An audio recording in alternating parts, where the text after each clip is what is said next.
Chapter 37, The Festival of Sparks. So the whole city is almost completely dark, and when the lights come overhead, you can see them so clearly.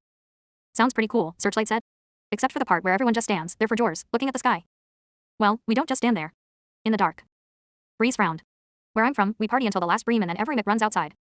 Last form I was here for the Festival of Sparks, Breeze said. It was my first term away from home. My creators decided to come visit me instead of taking me back to Praxis. It was awful. There was so much light and noise that you could barely see the lights in the sky. I'm still a little upset about it. So you're going home this form? No, she said glumly. My creators are going to be busy. And I think they're still sore that I won the argument about staying at this school. Searchlight looked at her. Stupid creators. You know, I don't like them very much. They don't like you very much, Bree said. I've told them too many stories about the trouble he's gotten us into. But they're not bad. I like them, most of the time. They just get frustrating once in a while. I'm not nearly as bad off as Soundwave. Thanks. I know how that goes, Searchlight said. Creators. His creators were practically perfect. Yeah, Bree said. Well, if you want you can come home with me. Wave's coming and I'm going to kidnap Ratchet and drag him with us too. Good luck with that, Ratchet growled. I don't know if my creators will let me, Bree said. They aren't as bad as Crescent, and Crescent lets Soundwave come with me all the time. I must have missed the memo that it was compare everyone's creators to Crescent Orn. Yeah, that's 'cause she doesn't care about him at all, Breeze thought. Thanks. I guess it wouldn't hurt to ask, Bree said. But I think the answer will be no. It would be awesome to have Breeze over for the Festival of Sparks. I don't actually think she's ever met Keepsake and Cam. That definitely needs to happen. And, I don't really want to impose on your creators. We gotta hold a Karen off of school, and isn't their house a little small? Would all four of us fit in your house? Searchlight said did not think about that. Yeah, that might be a problem. We could make it work. And my creators don't care. Well, I'll ask, Bree said. Well, I won't, Ratchet said. If I don't go home to my home, then I'm just going to be staying here. You're so boring, Docbot, Searchlight said. You'd think some of my awesomeness would rub off on you, since we're roommates. Well, if it comes with your stupidity, I think I'll pass. Searchlight grinned. You know, I'd probably be offended if I didn't know you. Humphy. I think it'd be cool for all four of us to spend the break together, Searchlight said. And the Festival of Sparks is the best holiday. It would be awesome if you could fly and see it up close. Last time wasn't that great. I think there were less lights than normal. Of course, I haven't seen it that many times, it only happens once a forn. The Festival of Sparks happened about a third of the way through the forn. It was an unexplained phenomenon, one of Primus's mysteries. Thousands of colorful lights like sparks would rise out of the well of all sparks and fly out in all directions. They circled the entire globe, from the well at the south pole all the way up to central Eocon and back. It took the sparks nearly 2 full orns to complete the trip. If they flew over your city during the off-cycle, it looked really cool. This forn, Searchlight's home sector of Eocon, as well as Collis would be dark when the lights reached us. That meant the city would get really crowded. But it would be fine. I'd survived it last forn.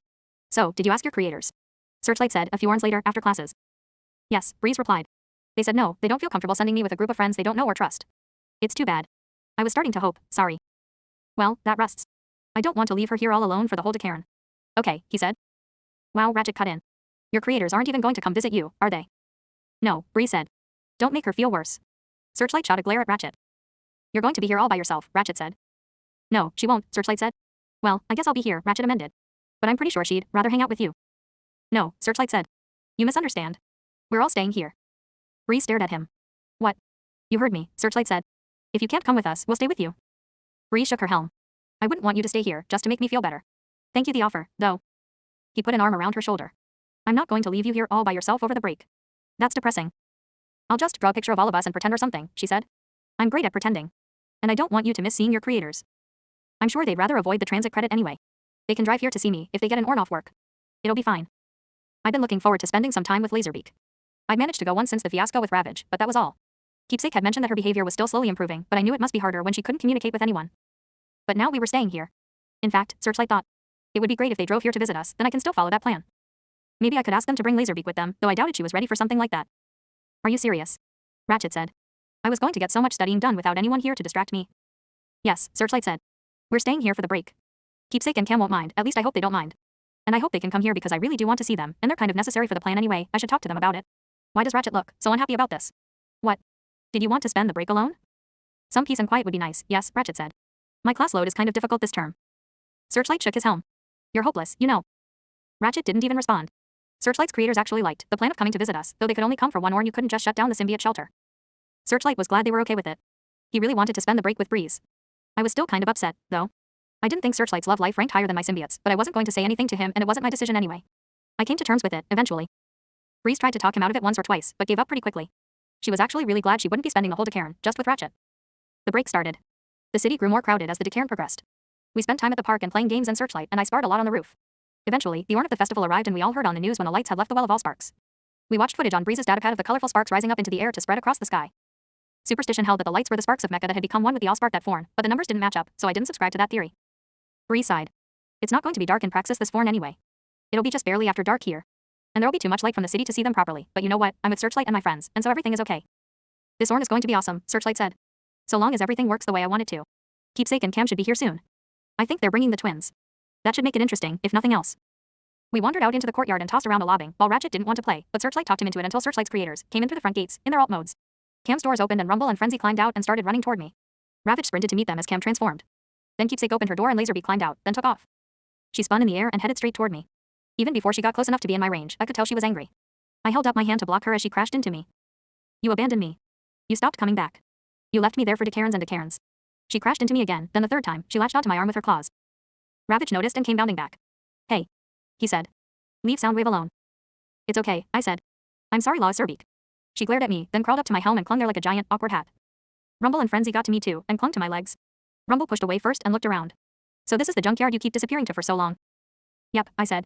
Breeze and Ratchet and Searchlight's creators introduced themselves to each other, and then Searchlight talked to his creators while Breeze came over to meet my other symbiotes. She thought the image of me standing there with Laserbeak on my helm, Frenzy clinging to my leg, and Rumble and Ravage looking up at me was definitely drawing worthy. I shook my helm a little, startling Laserbeak. Who are you? Rumble turned to look at her. Breeze. Yes, Breeze said. Frenzy saw her and let go of my leg. He stared up at her for a few Astroskins. Which one's Frenzy and which one's Rumble? I'm Frenzy. Frenzy sprinted over until he was standing right next to her, looking directly up. Are you Breeze?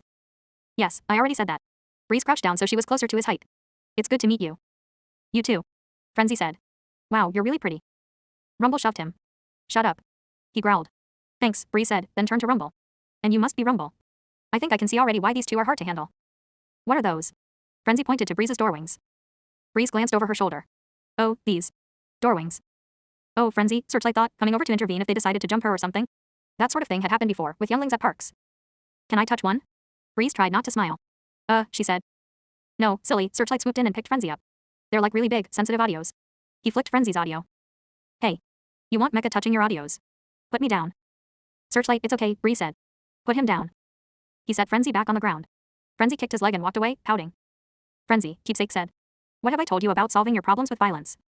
He's adorable, Breeze said. He's a little pit spawn, Searchlight replied. Breeze looked at him. Jealous of a symbiote. Don't worry, Searchlight, you'll always be my favorite. He scowled, but he wasn't angry. Well, ready to go. We brought a leash for Laserbeak, Cam said. She crouched lower on my helm. If they try to put that thing on me, I'll gouge out their optics. She'll be fine without, I said, and she relaxed again. We showed Keepsake and Cam around the school and then left. The city was crowded and full of light and noise. Laserbeak decided she didn't like how many mecha were there and left off clinging to my back so she could fly above us, circling and weaving between tall buildings. I wished I could have her in my range, but I was pretty sure she wasn't going to fly away. She seemed to have come to terms with the fact that she needed to stay with me. After a few doors out in the city, I'd reached my limit and I took my symbiotes back to the school, where I knew there wouldn't be crowds. I had been worried the four of them wouldn't get along very well, and they probably wouldn't have if Laserbeak could talk because I could see her and Frenzy getting into pretty bad arguments. But right now at least, they were all just too happy to be out in the open and with me to fight with each other. When the sun started inching diagonally down toward the horizon, Searchlight and the others showed up again. They'd had lots of fun out in the city. It was hard not to feel a little left out, but the processor ache that I would have now if I'd been with them all Orn was definitely not worth it. Hey, Searchlight said. Have fun. I nodded. We would have had more fun with you there, Mech, he said, though I knew he was just telling me that to make me feel needed. So now what? Ratchet said. Now we get to the best part of the Orn, Searchlight said. Ah, yes. Cam smiled, then transformed. Searchlight and Soundwave, get in. Keepsake will take Breeze and Ratchet. Where are we going? Breeze asked. It's a surprise. Searchlight grinned and we all piled into his creators. One more upgrade and we'd be too big for this. I watched out the window as we drove away. Laserbeak wouldn't fit, but she didn't have too much trouble keeping up as we drove. We occasionally got close enough to the other car that I could hear Breeze and Ratchet, wondering where we were going. After a bream or so, I started to get a processor ache. Driving through crowds was worse than walking through them. By the time we left the city limits, I was feeling pretty terrible. My processor ache wasn't crippling, but it was definitely beyond the ignorable stage. Keepsake and Cam drove out for long enough that the glow from the city wasn't interfering with the light from the newly appearing stars, which were coming out now that the sun had finished sinking below the horizon. Everyone got out and Keepsake and Cam transformed. How's this? Searchlight said. I mean, I know it's not Praxis, but no one's got their lights on out here. Oh. Breeze thought. That's why. Thank you. She said. It's perfect. Thank you so much. Laserbeak flew down and landed on my back, facing up at the sky. Searchlight put his arm around Breeze and she leaned into him, looking up. He is so wonderful. I don't know how I got this lucky. If you told me last term that everything was going to work out so well, I wouldn't have believed it. Would you look at that? Cam come at Keepsake. She smiled at him. Surprised.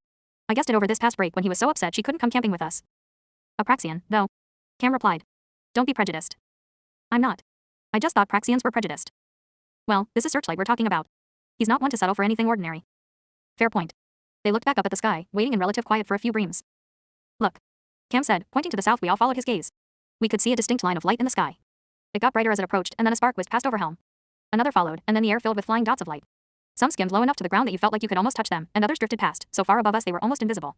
The display lasted for only a few breams, but left all of us speechless. I've only seen it like that once before, Keepsake said at length. It was maybe 10 forns ago. I was camping.